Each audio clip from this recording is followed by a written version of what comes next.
आप नेताजी के लफ्ज नहीं सुनना चाहते? बंगाल का चुनाव आ रहा है। सुनिए सुनिए सुनिए सुनिए, हाँ कोई बात नहीं, हम तो देश के लिए हैं, हम देश के लिए हैं। आप चुनाव के लिए हैं, हम देश के लिए हैं। हम जितने भी चुनाव हारे, हम यहाँ बैठे रहेंगे और आपसे लड़ते रहेंगे और आपकी विचारधारा से लड़ते रहेंगे। अपने इस देश के लिए, अपनी इस मिट्टी के लिए लड़ते रहेंगे। आप हमें रोक नहीं सकते।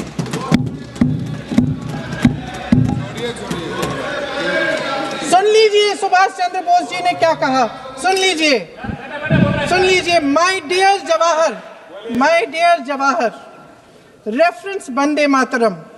We shall have a talk in Calcutta and also discuss the question in the working committee if you bring it up there. I have written to Dr. Tagore to discuss this matter with you when you visit Santi Niketan. Please do not forget to have a talk with him when you visit Santi Niketan. ये 17 अक्टूबर को लिखी जाती है। 10 अक्टूबर को नेहरू जी इसका जवाब देते हैं और आपके और 20 अक्टूबर को, हाँ ठीक है, 20 अक्टूबर को नेहरू जी इसका जवाब देते हैं। इस जवाब की एक पंक्ति प्रधानमंत्री जी ने सुनाई, बाकी पंक्तियां क्यों नहीं सुनाई? क्योंकि उनमें नेहरू जी क्या कह रहे हैं? There is no doubt that the present outcry against Vande Mataram is to a large extent a manufactured one by the communalists. Whatever we do, we cannot pander to communalists' feelings, but to meet real grievances where they exist. I have decided now to reach Calcutta on the 25th morning. This will give me time to see Dr. Tagore as well as other friends. समझ रहे हैं आप? प्रधान चुप है तो समझ ही गए होंगे। फिर क्या होता है? फिर नेहरू जी कलकत्ता जाते हैं और गुरुदेव जी से मिलते हैं और उसके अगले दिन गुरुदेव जी एक चिट्ठी लिखते हैं जिसमें वो लिखते हैं, अंग्रेजी में चिट्ठी है, उसका एक अंश मैं आपको हिंदी में बता देती हूँ, जिसमें गुरुदेव जी कहते हैं कि जो 2 अंतरे हमेशा गाए जाते थे उनका महत्व इतना गहरा था कि उस हिस्से को कविता के शेष हिस्से तथा पुस्तक के उन अंशों से अलग करने में उन्हें कोई कठिनाई नहीं थी। उन्होंने ये कहा कि स्वतंत्रता संग्राम में हमेशा से वही 2 अंतरे ही गाए जाते थे और उनको गाते हुए कुर्बानी देने वाले सैकड़ों शहीदों के सम्मान के लिए उन्हें ऐसे ही गाना उचित रहेगा। उन्होंने यह भी कहा कि बाद में जोड़े गए अंतरों का सांप्रदायिक मायना निकाला जा सकता है और उस समय के माहौल में उनका इस्तेमाल अनुचित होगा।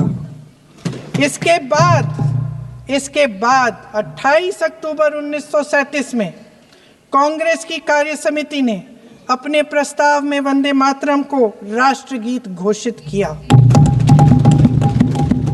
आज जो तुष्टीकरण की राजनीति के विषय में बात हुई, यहां कुछ संसद के सदस्यों ने विषय को रखा और उसे तोड़ने मरोड़ने की भी कोशिश की गई। कहा गया कि सुभाष चंद्र बोस जी ने चिट्ठी लिखा था जवाहरलाल नेहरू जी को, जिसके आधार पर नेहरू जी ने स्पष्टीकरण दिया था। मैं कहना चाहूंगा कि सुभाष चंद्र बोस जी ने चिट्ठी नेहरू जी को इसलिए लिखा था क्योंकि CWC कांग्रेस वर्किंग कमेटी की जो मीटिंग कलकत्ता में अक्टूबर 1937 में होने वाली थी 26 तारीख को, उससे पहले 9 अक्टूबर को उसका एजेंडा आया था। एजेंडे में लिखा हुआ था कि CWC इस बार तय करेगी कि वंदे मातरम का क्या करना है, रखना है या विसर्जित कर देना है। सुभाष चंद्र बोस तड़प उठे थे। तड़पते हुए उन्होंने क्या लिखा था मैं पढ़ना चाहूंगा। मैं ये किताब पढ़ रहा हूं, Vande Mataram the biography of a song, सभ्यसाची भट्टाचार्य, और इस किताब में लिखा है, while writing to you Subhash Chandra Bose लिख रहे हैं, while writing to you, I also plan to write to Jawaharlal ji. ये टैगोर जी को लिख रहे हैं. Discussions are ongoing in the Congress circles on the subject of Vande Mataram. On 26th October 1937, Congress Working Committee at their meeting in Calcutta will address the issue. Perhaps the committee will decide to discard the song. I do not know your opinion in this matter, and that is why I write to you. In Bengal and among Hindu outside of Bengal, great excitement has been caused, and I write to you to know what you feel. ये सुभाष जी ने लिखा. अब मैं यहां पे उद्धृत करूंगा पंडित नेहरू ने क्या क्या कहा है वंदे मातरम के लिए. ये सब कुछ इस किताब में है, on record.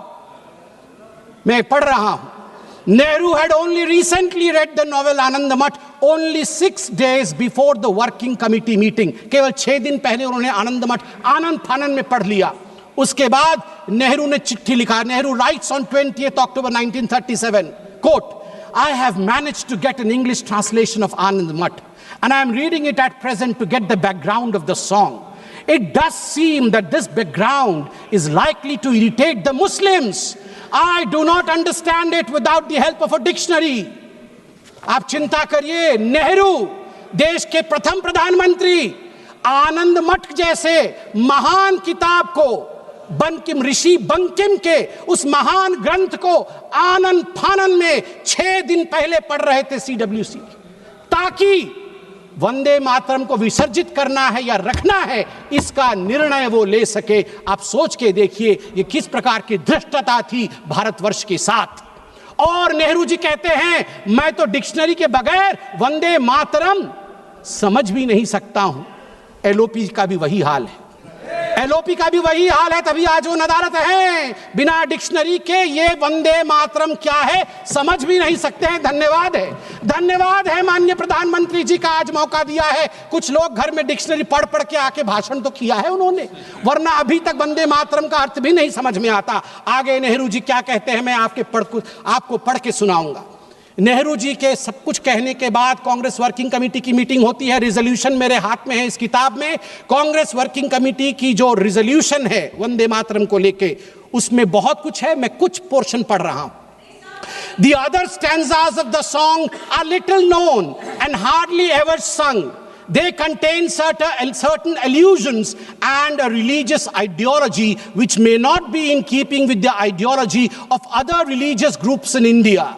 The committee recognizes the validity of the objections raised by the Muslim friends to certain parts of the song. While the committee have taken the note of such objections, insofar as it has intrinsic value, the committee wishes to point out that the modern evolution of the use of song as part of national life is of infinitely greater importance. That, मैं आगे पढ़ता हूं इसमें से.